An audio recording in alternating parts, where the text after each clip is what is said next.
नमस्कार, स्वागत है आपका उत्तर प्रदेश की खबरों में और मैं हूं आपके साथ सपना दीपक मद्देशिया। बुलेटिन का आगाज करेंगे। उत्तर प्रदेश के मुख्यमंत्री योगी आदित्यनाथ ने प्रदेशवासियों को श्री कृष्ण जन्माष्टमी की हार्दिक बधाई और शुभकामनाएं दी है। इसके साथ ही मुख्यमंत्री ने कहा कि भगवान श्री कृष्ण का धरा पर अवतरण धर्म, सत्य और न्याय की स्थापना और अधर्म, अन्याय के साथ अत्याचार के खिलाफ लड़ने की प्रेरणा देता है। भगवान श्री कृष्ण ने श्रीमद् भागवत गीता के माध्यम से ज्ञान, कर्म और भक्ति योग का जो संदेश दिया, उसकी प्रासंगिकता शाश्वत है। साथ ही सीएम ने सभी कारागारों, पुलिस थानों और रिजर्व पुलिस लाइन में जन्माष्टमी का पावन पर्व परंपरागत भक्ति भाव से मनाए जाने के निर्देश दिए हैं।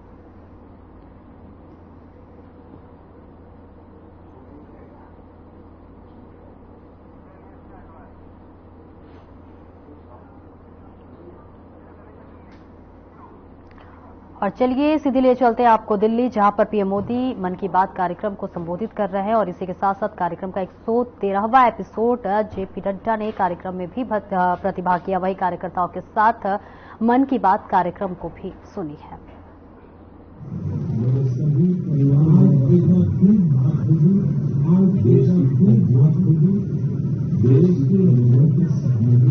देश के लोगों के सामने 21वीं सदी के भारत में 21वीं सदी में ऐसा हो रहा है कि ग्रामीण विकास से जो विकसित भारत की इस 23 अगस्त को हम सब नेशनल स्पेस डे, पहला नेशनल स्पेस डे, आप सबने इस दिन को सेलिब्रेट किया, आप सबने इस दिन को सेलिब्रेट।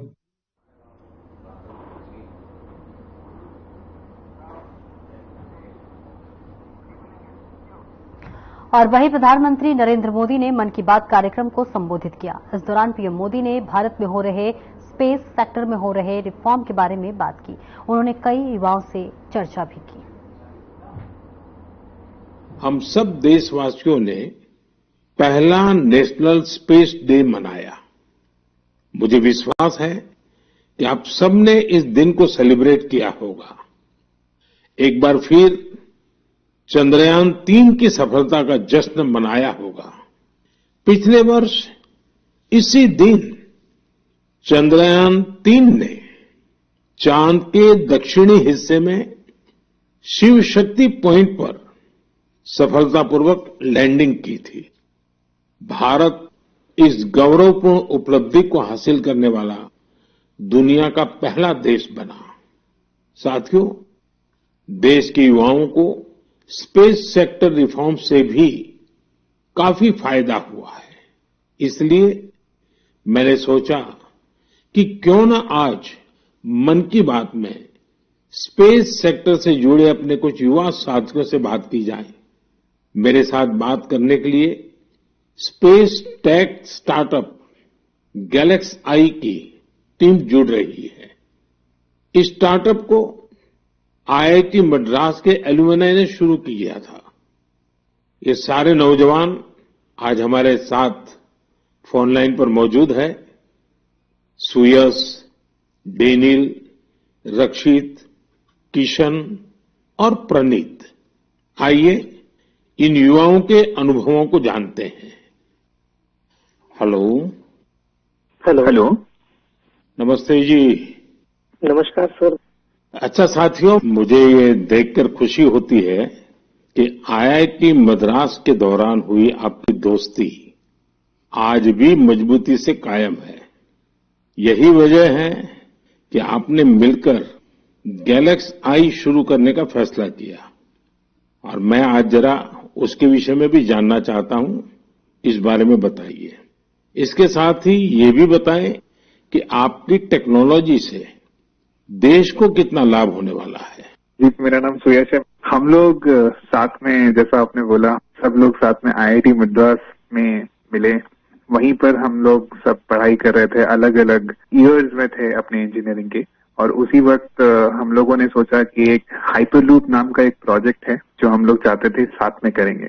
उसी दौरान हमने एक टीम की शुरुआत की, उसका नाम था आविष्कार हाइपरलूप, जिसको लेकर हम लोग अमेरिका भी गए। उस साल हम एशिया की इकलौती टीम थी जो वहां गई और हमारे देश का जो झंडा है उसको हमने फहराया और हम टॉप 20 टीम्स में से थे जो out of around 1500 teams around the world.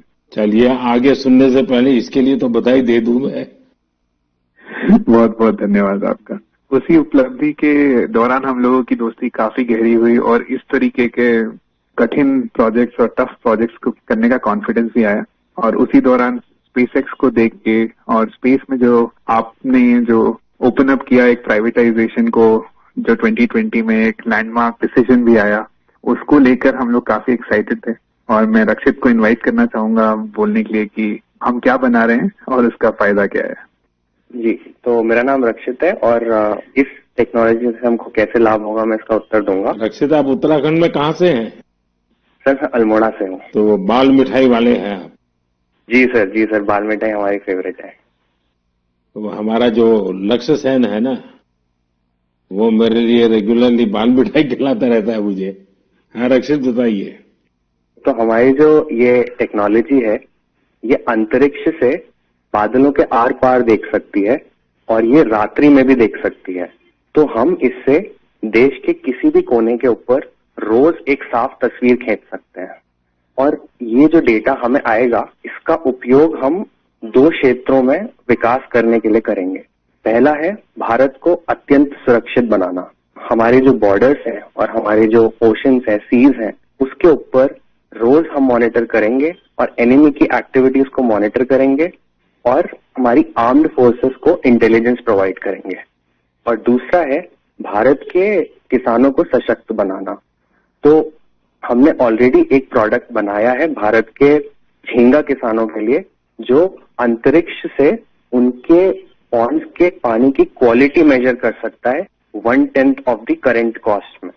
और हम चाहते हैं आगे जाते हुए हम दुनिया के लिए best quality satellite images generate करें और जो ग्लोबल इश्यूज हैं, ग्लोबल वार्मिंग जैसे, इससे लड़ने के लिए हम दुनिया को best quality satellite data provide करें।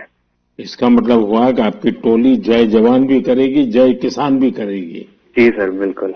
साथियों, आप इतना अच्छा काम कर रहे हैं, मैं ये भी जानना चाहता हूं कि आपकी इस टेक्नोलॉजी का प्रिसीजन कितना है?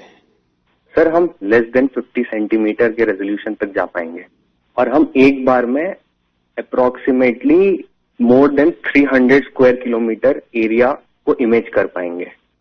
चलिए, मैं समझता हूं कि ये बात जब देशवासी सुनेंगे तो उनको बड़ा गर्व होगा। लेकिन मैं एक और सवाल पूछना चाहूंगा। जी सर। स्पेस इकोसिस्टम बहुत ही वाइब्रेंट हो रहा है। अब आपकी टीम इसमें क्या बदलाव देख रहे हैं? मेरा नाम किशन है। हमने ये गैलेक्साई शुरू होने के बाद से ही हमने इन स्पेस आते हुए देखा है और काफी सारे पॉलिसीज आते हुए देखे हैं, ये जैसे कि geo spatial data policy and Indian space policy. और हमने पिछले 3 साल में काफी बदलाव आते हुए देखा है और काफी प्रोसेसेस और काफी इंफ्रास्ट्रक्चर और काफी फैसिलिटीज इसरो के ये अवेलेबल और काफी अच्छे तरीके से हुए हैं। जैसे कि हम इसरो में जाके टेस्टिंग कर सकते हैं हमारे हार्डवेयर का, ये काफी आसान तरीके से अभी हो सकता है। 3 साल पहले वो प्रोसेसेस उतने नहीं थे और ये काफी हेल्पफुल रहा है हमारे लिए और काफी और स्टार्टअप्स के लिए भी। और रिसेंट FDI पॉलिसीज की वजह से और ये फैसिलिटीज अवेलेबिलिटी की वजह से और स्टार्टअप्स को आने के लिए काफी इंसेंटिव है और ऐसे स्टार्टअप्स आके काफी इजीली और काफी अच्छे से डेवलपमेंट कर सकते हैं ऐसी फील्ड में जिसमें यूजुअली डेवलपमेंट करना बहुत कॉस्टली और टाइम कंज्यूमिंग रहता है। बट करंट पॉलिसीज और इन स्पेस के आने के बाद काफी चीजें आसान हुई है स्टार्टअप्स के लिए। मेरे मित्र डेनिल चावड़ा भी इस पे कुछ और बोलना चाहेंगे। डेनिल, बताइए। सर, हमने एक और चीज ऑब्जर्व किया है। हमने देखा है कि जो इंजीनियरिंग के छात्र हैं, उनकी सोच में बदलाव देखा है। वो पहले बाहर जाके हायर स्टडीज परस्यू करना चाहते थे और वहां काम करना चाहते थे और स्पेस डोमेन में। बट अब क्योंकि इंडिया में स्पेस इकोसिस्टम बहुत अच्छी तरीके से आ रहा है, तो इस कारण वो लोग इंडिया वापस आके इस इकोसिस्टम के पार्ट बनना चाहते हैं।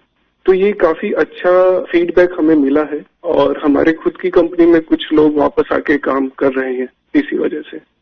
मुझे लगता है कि आपने दोनों जो पहलू बताए हैं, किशन ने और डेनिल दोनों ने, मैं जरूर मानता हूं कि बहुत से लोगों का इस तरफ ध्यान नहीं गया होगा कि एक क्षेत्र में जब रिफॉर्म होता है तो रिफॉर्म का कितने मल्टीपल इफेक्ट्स होते हैं, कितने लोगों का लाभ होता है, और जो आपके वर्णन से, और क्योंकि आप उस फील्ड में हैं तो आपको ध्यान में जरूर आता है, और आपने ऑब्जर्व भी किया है कि देश के नौजवान अब इस फील्ड में यहीं पर अपना भविष्य आजमाना चाहते हैं, अपने टैलेंट का उपयोग करना चाहते हैं।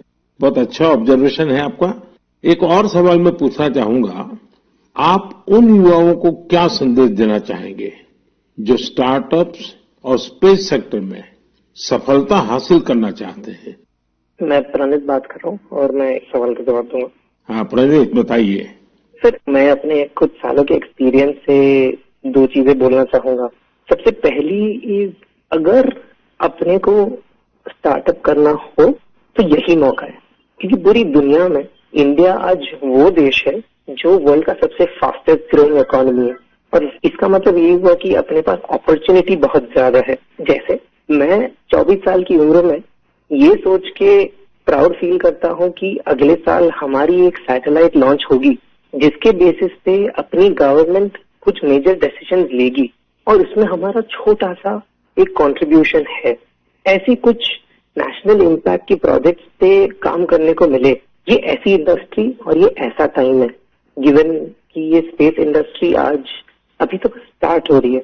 तो मैं अपने युवा दोस्तों को यही बोलना चाहूंगा कि ये अपॉर्चुनिटी ना सिर्फ इम्पैक्ट की बट ऑल्सो उनके खुद के फाइनेंशियल ग्रोथ की और एक ग्लोबल प्रॉब्लम सॉल्व करने की है। तो हम आपस में यही बात करते हैं कि बचपन में हम ये बोलते थे कि बड़े होके एक्टर बनेंगे, स्पोर्ट्समैन बनेंगे, या ऐसे कुछ चीजें होती थी।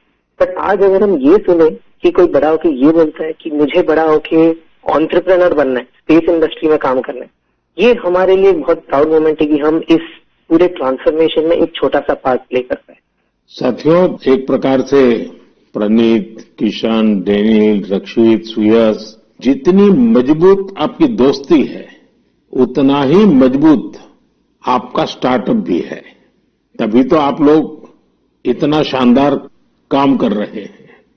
मुझे कुछ साल पहले आईआईटी मद्रास जाने का अवसर मिला था और मैंने उस संस्थान के एक्सीलेंस को खुद अनुभव किया है। और वैसे भी आईआईटी के संबंध में पूरे विश्व में एक सम्मान का भाव है, और वहां से निकलने वाले हमारे लोग जब भारत के लिए काम करते हैं तो जरूर कुछ न कुछ अच्छा कंट्रीब्यूट करते हैं।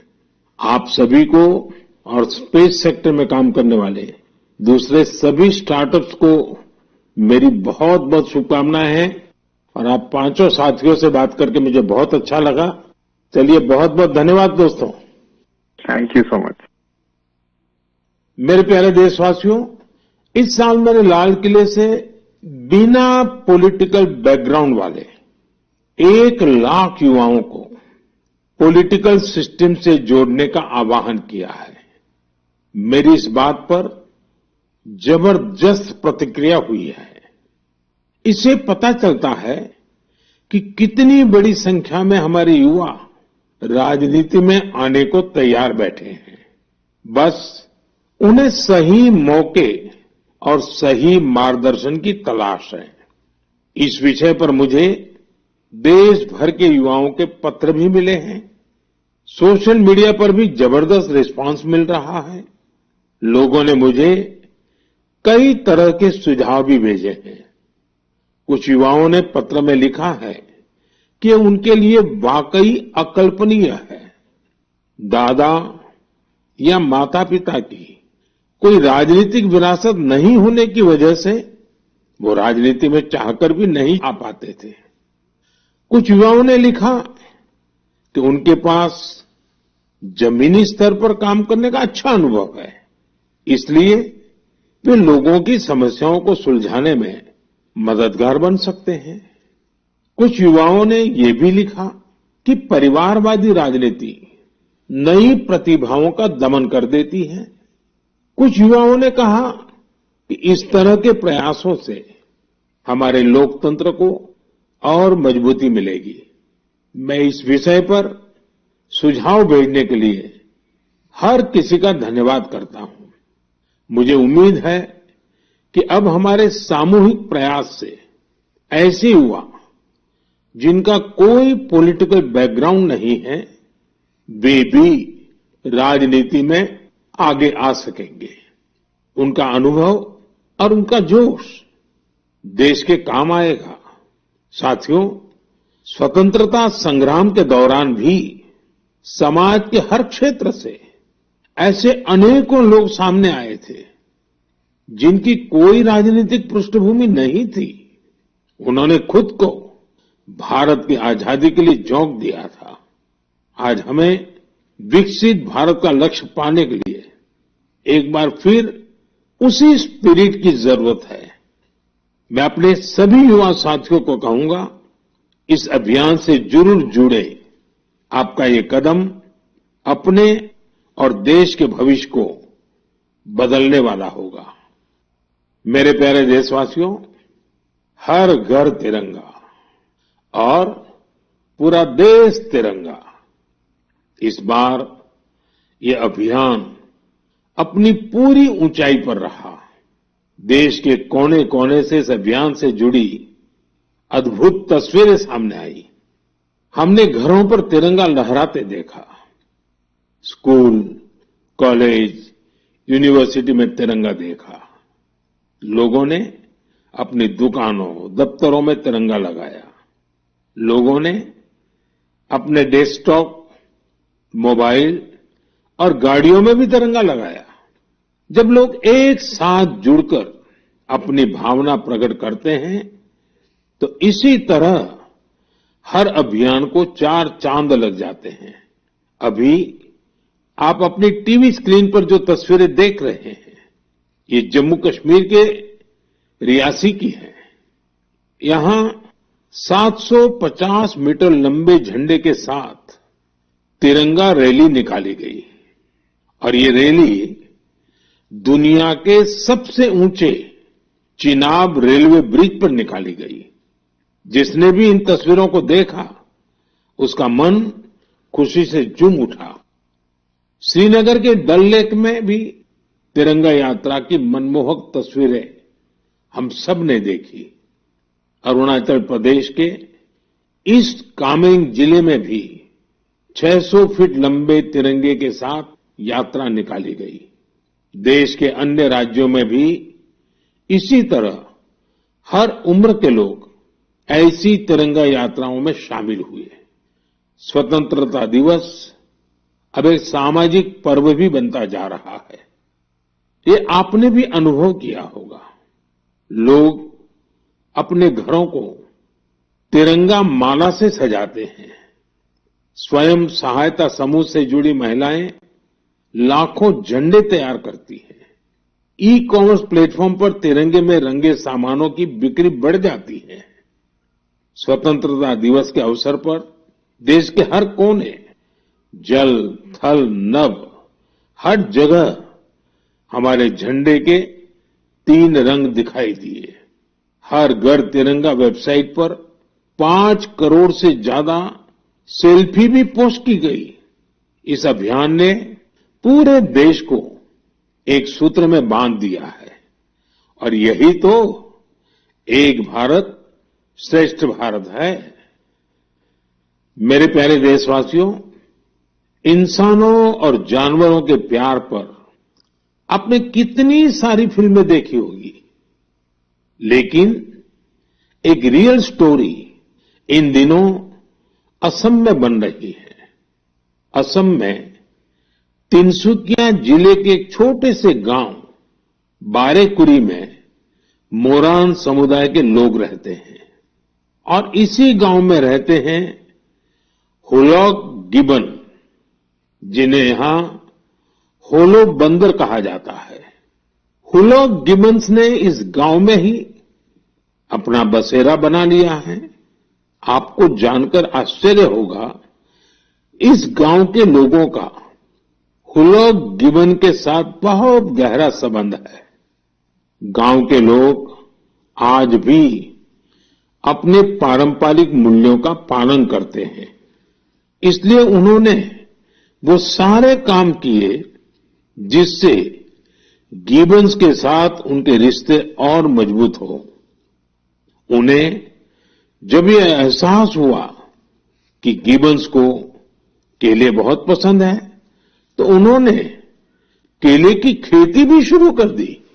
इसके अलावा उन्होंने तय किया कि गिबन्स के जन्म और मृत्यु से जुड़े रीति रिवाजों को वैसे ही पूरा करेंगे जैसा वे अपने लोगों के लिए करते हैं। उन्होंने गिबन्स को नाम भी दिए हैं। हाल ही में गिबन्स को पास से गुजर रहे बिजली के तारों के कारण मुश्किलों का सामना करना पड़ रहा था। ऐसे में इस गांव के लोगों ने सरकार के सामने इस मामले को रखा और जल्द ही इसका समाधान भी निकाल लिया गया। मुझे बताया गया है कि अब ये गिबन्स तस्वीरों के लिए पोज भी देते हैं। साथियों, पशुओं के प्रति प्रेम में हमारे अरुणाचल प्रदेश के युवा साथी भी किसी से पीछे नहीं है। अरुणाचल में हमारे कुछ युवा साथियों ने 3D प्रिंटिंग टेक्नोलॉजी का उपयोग करना शुरू किया है। जानते हैं क्यों? क्योंकि वो वन्य जीवों को सींगों और दांतों के लिए शिकार होने से बचाना चाहते हैं।